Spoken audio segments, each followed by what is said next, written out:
Hello friends, welcome to my channel excellent coaching. Hypnosis से start करते हैं। Hypnosis में हम सब ने कहीं ना कहीं टीवी में और कहीं मूवीज़ में देखा हुआ है कि कैसे हिप्नोटाइज करते हैं लोग। उसमें दिखाते हैं कि मैजिशियंस होते हैं, वो लोगों को हिप्नोटाइज करते हैं, तो वो जो उनको बोलते हैं वो करने लग जाते हैं। और जो जो हिप्नोटाइज हो जाता है उसको बाद में कुछ याद नहीं रहता है कि जब वो हिप्नोटाइज हुआ था वो क्या कर रहा था, कैसे कर रहा था, उसको कुछ ध्यान में नहीं होता है। और जो हिप्नोटाइज करता है, चाहे वो मैजिशियन हो चाहे कोई डॉक्टर हो या जो भी कर रहा है, वो उससे उस टाइम पे कुछ भी करवा लेता है। वो जानवरों की तरह एक्टिंग करवा लेता है या जो उसको जो भी करवाना चाहे वो उनसे करवा लेता है। ऐसे स्टेट में होते हैं। तो क्या ये एक्चुअली में ये चीज़ पॉसिबल है कि आप किसी को हिप्नोटाइज करके उससे अपने मनचाही कोई भी काम करवा लो? क्या लोग सच्ची में हिप्नोटाइज हो जाते हैं? उनको बिल्कुल भी याद नहीं रहता है कि क्या उन्होंने किया जब वो हिप्नोटाइज हुए थे, और वो सब कुछ करने को तैयार हो जाते हैं। तो बहुत सारे डाउट्स हैं हिप्नोसिस के पीछे कि ये हिप्नोसिस क्या चीज़ होती है, कैसे करी जाती है, लोग क्यों हिप्नोटाइज हो जाते हैं, क्या हम सब हिप्नोटाइज हो जाएंगे, हम सबको हिप्नोटाइज करना पॉसिबल है क्या? तो बहुत ज़्यादा ये एक तो बहुत इंटरेस्टिंग टॉपिक सबको लगता है, क्योंकि ये इसके पीछे की मिस्ट्री इतनी ज़्यादा है कि थोड़ा सा इसको समझना मुश्किल है कि इसे क्यों होता है और क्या ये साइंटिफिकली पॉसिबल है इस तरीके से होना। तो अभी हम देखते हैं इसमें क्या बताया हुआ इन्होंने हिप्नोसिस के बारे में। एक चीज़ तो पक्का है कि ये ऑल्टर स्टेट ऑफ कॉन्शियसनेस है। ये ऐसी स्टेट ऑफ कॉन्शियसनेस है जिसमें हम अपने कॉन्शियस में नहीं रहते, अवेयर कॉन्शियस में नहीं रहते। जैसे कि हमें दिखता है वहाँ पे कि लोग अपने अवेयरनेस में नहीं होते हैं, उनको बाद में याद भी नहीं होता है।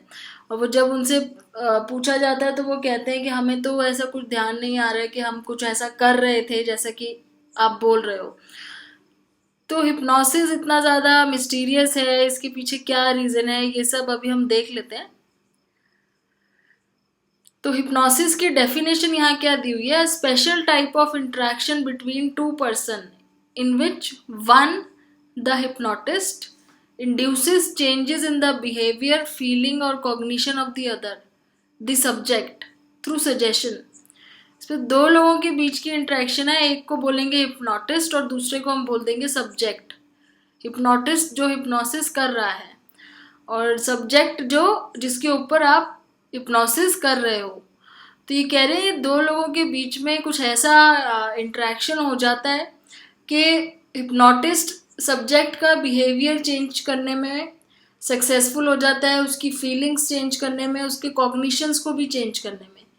और वो सजेशन के थ्रू करता है, वो अपने सब्जेक्ट को सजेशंस देता है। सजेशंस मतलब जैसे आपने देखा है वो बोलता है कि अब आप मेरे को ताली बजा के दिखाओ, तो वो ताली बजाने लग जाता है। फिर वो उसको बोलता है आप मुझे किसी जानवर की आवाज़ निकाल के दिखाओ। तो एक तरीके से वो सजेशन दे रहा है, वो उसको बता रहा है कि उसने उसका अगला एक्शन क्या करना है। तो आगे पढ़ लेते हैं इसमें क्या होता है।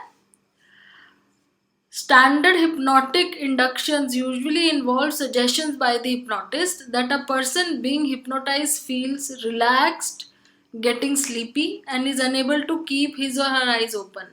तो एक हमने एक स्टैंडर्ड तरीका सबने देखा हुआ है कैसे हिप्नोटिस स्टार्ट किया जाता है। पहले उसको बहुत ज़्यादा रिलैक्स स्टेट में लाया जाता है सब्जेक्ट को, कि वो बहुत ज़्यादा रिलैक्स फील करे। फिर उसको थोड़ा सा एक स्लीपी कंडीशन में लेके आते हैं, उसको बोला जाता है कि आपको नींद आ रही है।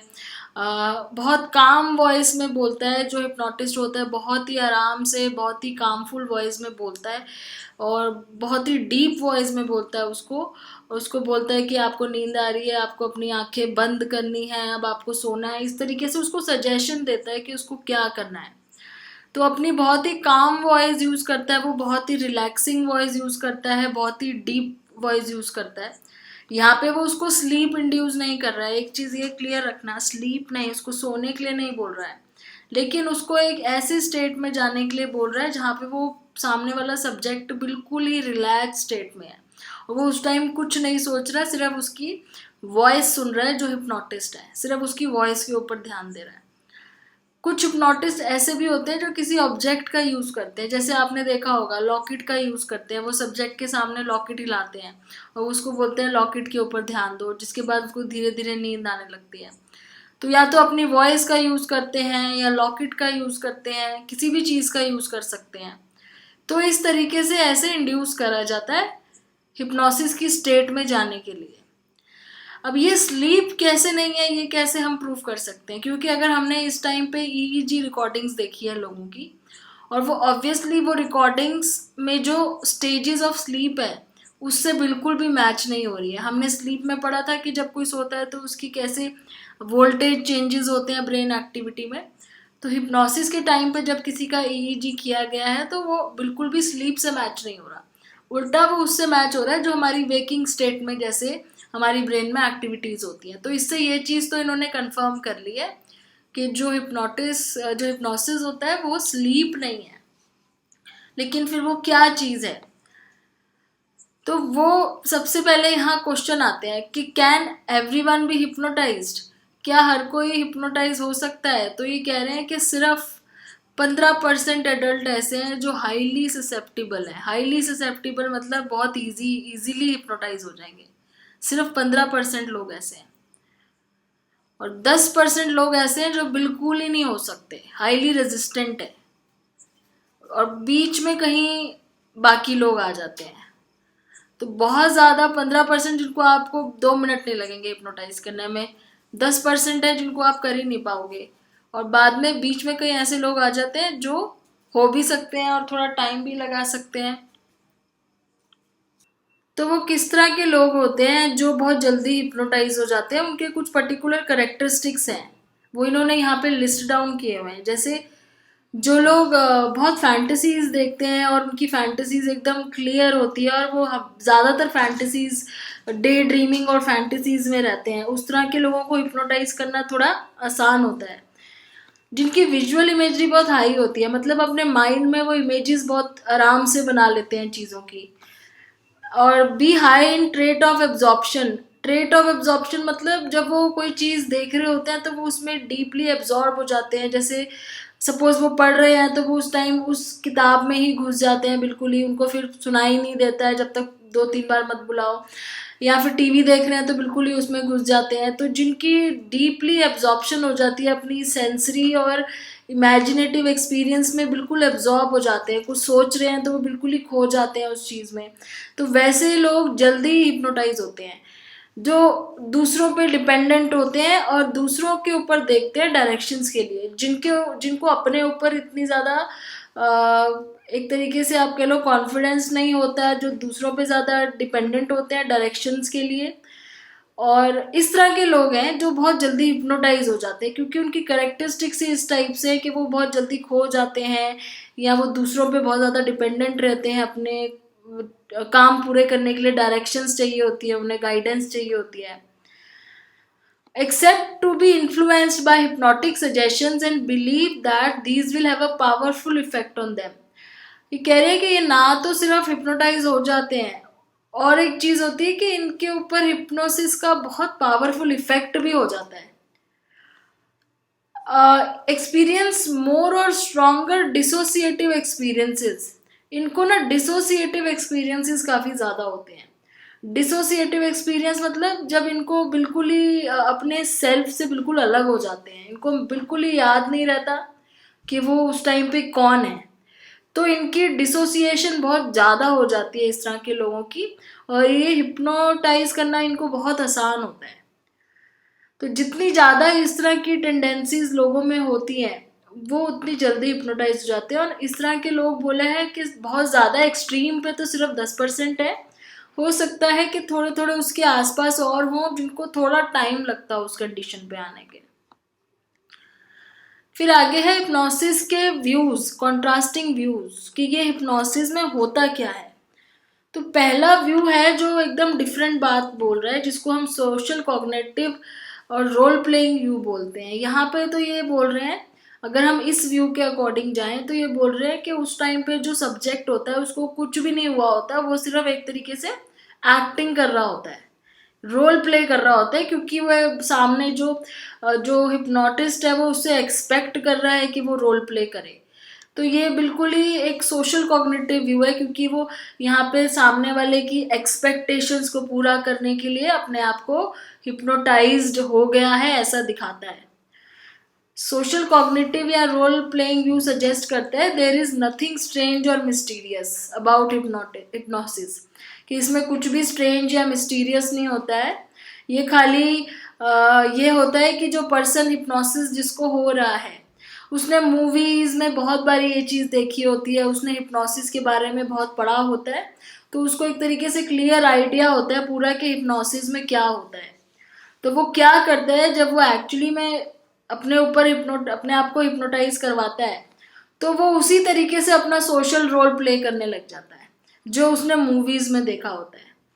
वो उसकी हिप्नोटिस्ट की बात मानने लग जाता है, उसकी सजेशन सुनने लग जाता है, वो अपने आप को रोक नहीं पाता है, उसकी पूरी विल होती है ये करने की, मतलब सब्जेक्ट अपनी मर्जी से करता है, वो उसकी पूरी इंस्ट्रक्शन सुनता है, वो अपना रोल प्ले करता है अच्छे तरीके से। जैसे सपोज आप कोई ड्रामा में आपको कोई रोल मिला है, आपको वो प्ले करना है, आप पूरी कोशिश करोगे कि आप अच्छे से रोल प्ले करो। ऐसे ही यहाँ पे ये अपना रोल प्ले करता है सिर्फ, क्योंकि उसने वो सारी चीज़ें बहुत ज़्यादा देखी होती है और उसकी एक्सपेक्टेशन भी होती है कि मेरे से हिप्नोटिस्ट ये एक्सपेक्ट कर रहा होगा तो मुझे उसी तरीके से बिहेव करना चाहिए। इस व्यू के पीछे कुछ साइंटिफिक इतना ज़्यादा हमें वो समझ में नहीं आता है कि साइंटिफिकली ये इस चीज़ को कैसे प्रूव कर सकते हैं कि वो रोल प्ले कर रहा है वहाँ पे।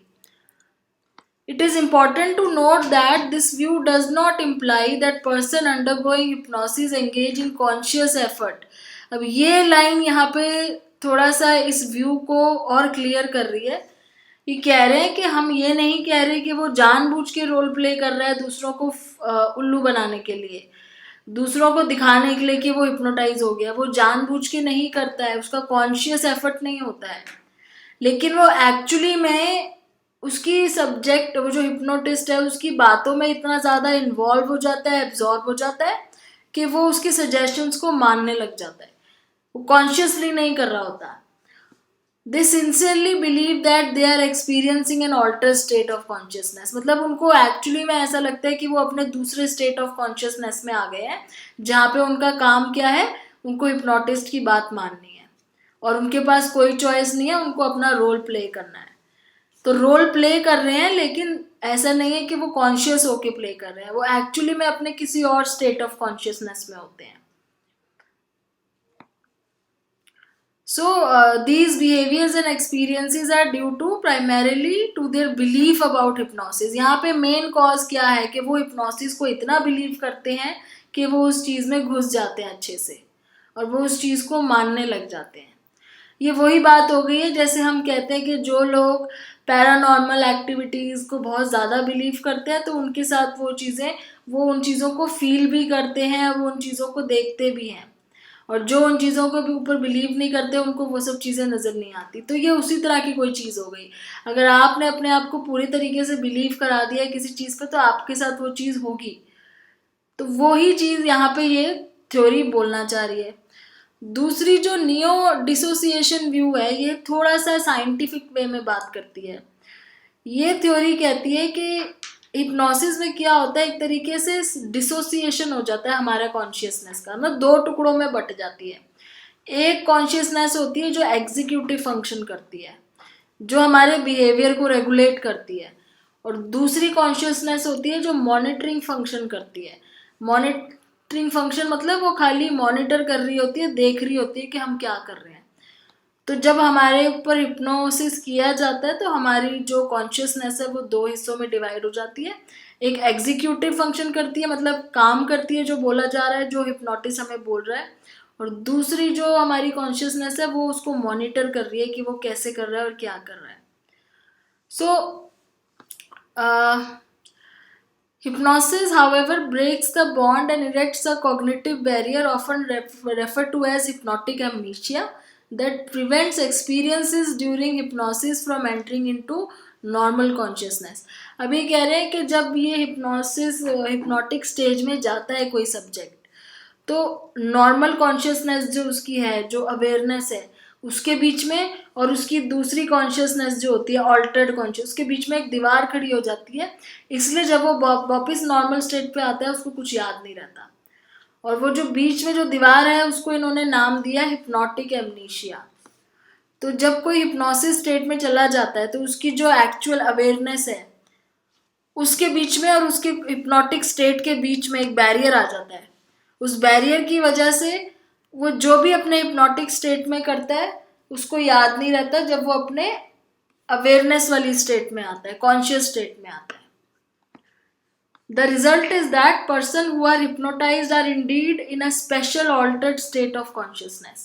अब यहाँ पे भी altered state of consciousness की बात हो रही है, पिछली थ्योरी में भी altered state of consciousness की बात हुई थी।